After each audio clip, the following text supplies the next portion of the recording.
बैठे तो जगह दिखते हैं आपको सीट बैठे तो जगह दिखते हैं हाँ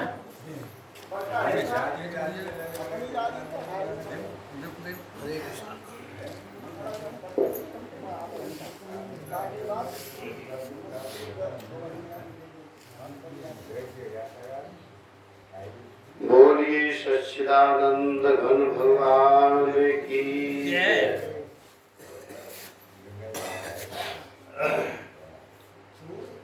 आज के सभा के अध्यक्ष पद पर हमारे संत भगवान और कुशल संचालक जी, दूर दराज से आए हुए हमारे सभी सत्संगी भाई, मातृशक्ति सभी के लिए दास का पूर्ण होना है। एक मिनट प्रभु का स्मरण कर ले, बाकी बात जो एक आध बात। हरि शरणम हरि शरणम हरि शरणम हरि शरणम हरि शरणम हरि शरणम हरि शरणम हरि शरणम गुरु शरणम गुरु शरणम गुरु शरणम गुरु शरणम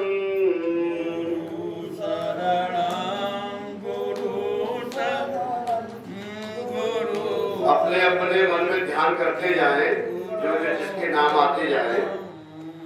पिता शरणम पिता शरणम पिता शरणम पिता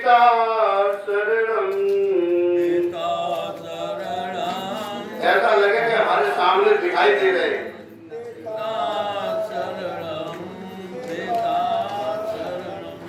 मात शरणम मात शरणम मात शरणम मात शरणम मात शरणम मात शरणम मात शरणम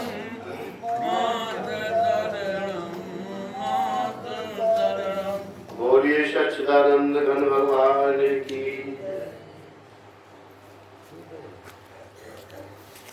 देखिए, बहुत बढ़िया प्रसंग और आप सभी ने बहुत सुंदर तरीका से सत्संग से माध्यम से आप लोगों ने हम तक पहुंचाया। तो बड़े भाग्य मानस तन पावा, सुर दुर्लभ सद ग्रंथ न गावा। बड़े भाग्य से ये हमें मानुष का शरीर मिला है। साधन धाम मोक्ष कर द्वारा। देखो, ये मानुष तन में ही हम इस मोक्ष के दरवाजे तक पहुंच सकते हैं। अन्य योनियों में नहीं, क्योंकि हमारी जो और योनियां हैं 84 लाख योनियों में, मानुष योनियों को छोड़ करके सब भोग योनि है। उन्हें कर्म करने का कोई भी साधन नहीं है, केवल भोग योनि है। हमने प्रारब्ध में पिछले जन्म में जो कर्म किए उसका वो भोग रहे। अच्छा, मनुष्य जन्म भी ये भी हमें प्रारब्ध के कर्म के अनुसार भोग रहा है, परंतु इसको दो मिले। एक भोग भी मिला है जो प्रारब्ध में हमने अच्छे कर्म किए तो अच्छे हम सुख भोग रहे, और गलत किए तो गलत भोग रहे। परंतु हमें एक दूसरा और मिला है, वो है कर्म योनि। हम वो कर्म कर सकते हैं जिसे हम फिर मानुष तन प्राप्त कर सकते हैं। शास्त्रों में लिखा है कि पाप और पुण्य अगर बराबर बराबर अगर हो जाए तब भी हमें मानुष का शरीर मिल सकता है। अगर पाप अधिक हो जाए तो हमारी ये 84 लाख और योनियां हैं उनमें जाएंगे। अगर पुण्य अधिक हो जाए तो हमें उच्च श्रेणी में, उच्च देवताओं में हमें उस पदवी पर पहुंच सकते हैं। भाई इंद्र जैसे देवता वो आप और हम में से ही, ऐसा नहीं है कि वो इंद्र जो बन गया है, इंद्र एक पदवी का नाम है। इंद्र की पदवी पर जो पहुंच गए वो ऐसा नहीं है कि वो कोई अलग से कहीं और से आ गए हो। हम और आपके ही जीवों में से ही वो इंद्र है। और इंद्र जैसे देवता, हमने कई बार ये बोला है, इंद्र जैसे देवता, सूर्य जैसे देवता, पवन जैसे देवता, देखो कितना बड़ा भाग्य के अनुसार मानुष जन्म मिला है कि ये भी ये सोच रहे कि हमें ये जन्म मिल जाए। जिसकी हम पूजा कर रहे हैं वो ये कह रहे हैं कि हमें भी ये जन्म मानुष का मिल जाए। क्यों? देवताओं को सुख चैन आनंद है खूब, कोई बात नहीं, कोई परेशानी नहीं है, परंतु उस मोक्ष के दरवाजे पर वो देवता भी नहीं पहुंच सकते। ये मानुष का शरीर, ये मानुष का तन में जो है यही पहुंच सकता है। इसलिए वो ये प्रार्थना करते हैं कि हमें भी ये मानुष का शरीर मिल जाए। देखिए हम आप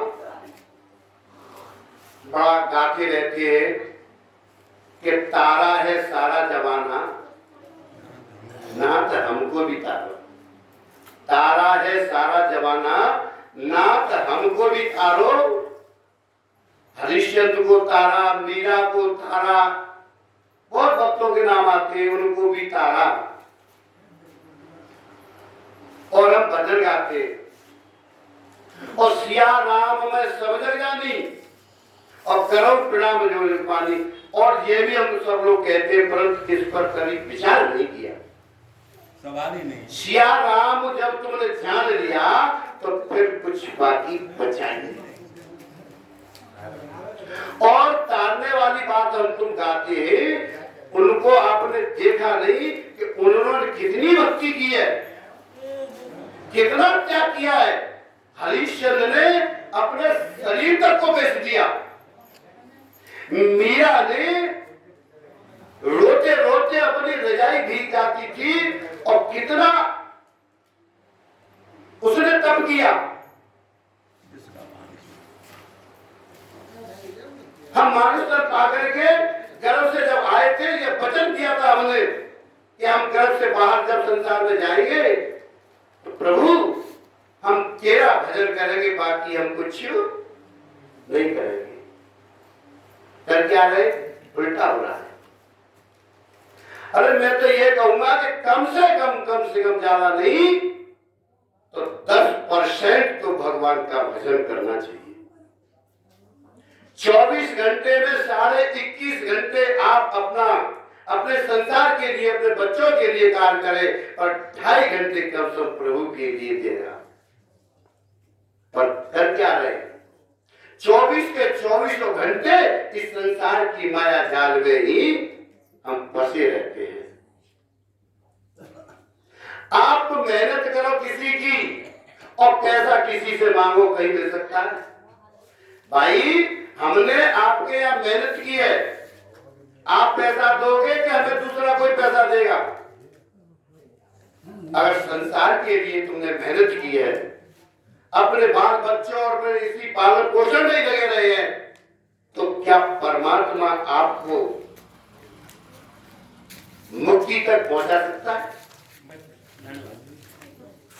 परमात्मा के लिए कार्य आप करेंगे और संसार के लिए करो, पर उस परमपिता परमात्मा को मत भूलो, उसके लिए भी करो। यह मानुष का तन हमें बड़े मुश्किल से मिला है। थोड़ा ध्यान देने की बात है। जब तक तुम्हारा मन और ध्यान एकत्र नहीं होगा तब तक बात समझ में नहीं आएगी। एक निवेदन मैं करता हूं कि एक संत थे बहुत पहुंचे हुए संत थे। एक भाई उन संत की सेवा के लिए गया, बहुत सेवा की संत की। उस सेवा से संत खुश हो गए। संत खुश हुए तो उस भक्त से बोले, बेटे मैं तुझसे बहुत खुश हूं, मेरे पास एक ये मणि है, अगर तू लोहे से इसको छुआ देगा माला माल है क्या तो वो सोना बन जाएगी। मैं उसे देता हूं, एक मिनट, मैं उसको देता हूं, तू ले जा, पर बशर्ते एक बार ही उपयोग करना है। भाई साहब उसको लेकर के गए घर पर। गरीब स्थिति का बच्चा था। घर में जब देखा कि मुझे सोना बनाना है और स्वामी जी ने कहा है कि एक ही बार आपको उपयोग में लाएंगे। घर में एक चिमटा था, एक तया था, एक बुंदी थी, सांकर थी घर की। उसने कहा एक बार करना है, अगर सांकर से लगाऊंगा तो हो सकता है फिर कोई महापुरुष हमारे, अगर मैं चिमटा से इससे लगाऊंगा तो भी वो खाने पीने से मैं परेशान होऊंगा, क्या करना चाहिए, सोचने लगा। उसने विचार किया कि मैं इससे बेहतर तो यह है कि मैं बाजार जाऊं और बड़ा सा लोहा लेकर आऊं। पैसा नहीं था, उस बंदे ने अपने घर को गिरवी रख दिया। ध्यान देना, उस बंदे ने अपने घर को गिरवी रख दिया और गिरवी रख के पैसे लेकर के बाजार में गया। जब बाजार में गया, सोने का लोहे का जब भाव पूछा, तेज था, उसने कहा किसी कबाड़े वाले के पास जाओ, वहां सस्ता मिलेगा। कबाड़े वाले से बात की, उसने कहा भाई साहब इस समय लोहा थोड़ा है और 2-4-5 दिन में माल आने वाला है, ऊपर हो गया है, माल आने वाला है और आपको मिल जाएगा। बंदे ने विचार किया जब 4-5 दिन की कह रहे, मेरे पास 7-8 दिन है, कोई दिक्कत नहीं है। उसने सारा पैसा उस व्यापारी को पकड़ा दिया और इंतजार करने लगा। 4-5 दिन हुए, उसने कहा भैया मेरा माल आया। बोले भाई साहब जो माल आना था वो कैंसिल हो गया। पैसा उसने बेचारे ने सारा दे दिया। 5 दिन हो गए, कैंसिल हो गया। उसने कहा कि महात्मा जी ने कहा है कि 8वें दिन 7वें दिन मैं अपनी मणि को ले लूंगा, अब क्या करूं। सोचते सोचते बेचारे को करते करते और 7 दिन बीत गए। महात्मा जी आए। महात्मा जी ने कहा भैया कहाँ है मेरी मणि, उसे दो। कि महाराज मैं तो भी कुछ नहीं कर पाया, कि कुछ किया न किया, मैंने तुम्हें 7 दिन के लिए ये दिया था, आप मुझे वापिस कर दीजिए। वो बात किसी की होगी और बात यहाँ हमारी और आपकी है। हम इसी तेजी में, इसी मद्दा में लगे हुए कि कहीं कब मद्दा हो जाए। अरे विचार करने की बात है, लोहा मद्दा की में लगे हुए, सोने से तो मद्दा ही होगा। और 7 दिन हमारे व्यतीत हो गए और 7 दिन में अगर हम नहीं कुछ कर पाए, लोहा नहीं खरीद पाए, तो हम फिर लोहा क्या, इस जीवन में हम फिर कुछ करने वाले, इस संसार में ही हम 7 दिन में ही कुछ कर सकते हैं। ये 7 दिन ही हमें आपको सबको मिले और इस 7 दिन को हम व्यर्थ गवा दे तो ये मनुष्य का जो शरीर मिला है तो भगवान क्या कहेंगे कि तुझे मैंने संसार में भेजा और तू कुछ कर नहीं पाया, और तू जैसा करेगा वैसा भरेगा। बोलिए सच्चिदानंद घन भगवान की, बोल शंकर भगवान की जय। हरे कृष्ण। देखो जी हमारे तुम्हारे ऊपर बात है। अब वही तो जाओ कर ले दोनों को फिर कटना करना बच्चे ने को देखे फिर तो हम भजन ही करेंगे ऐसी समय हमारी। और थोड़ा लोग की बात कही एकदम भुगता थोड़ा लोगों के सामने झीले बंदे नृत्य लोगों के सामने एवं प्रिय धर्म तुम्हें बनना गता गतम काम कामा लवन। फिर यही आवत है जब लक्ष्मण जी झीले में फिर गिराते लेकिन जब मान शरीर के बड़ा कोई ना तो भाई देखो हम थोड़े समय नहीं समय जाएगा। मुख्य कारण यह है कि भाई एक ही बात है समझिए तो पवित्र दुख पावे धीरे धोने धोने पछताए काल है कर्म है ईश्वर मिथ्या दोष लगा। काल माने समय हमारा समय ही ऐसा है कर्म हमारे कर्म की ईश्वर ने हमारे समय दिया तो मिथ्या दोष नाम है। अरे मैंने हमारे बच्चा बोल चुकी पतिव्रता को दृष्टांत दे चुके हम ले रहे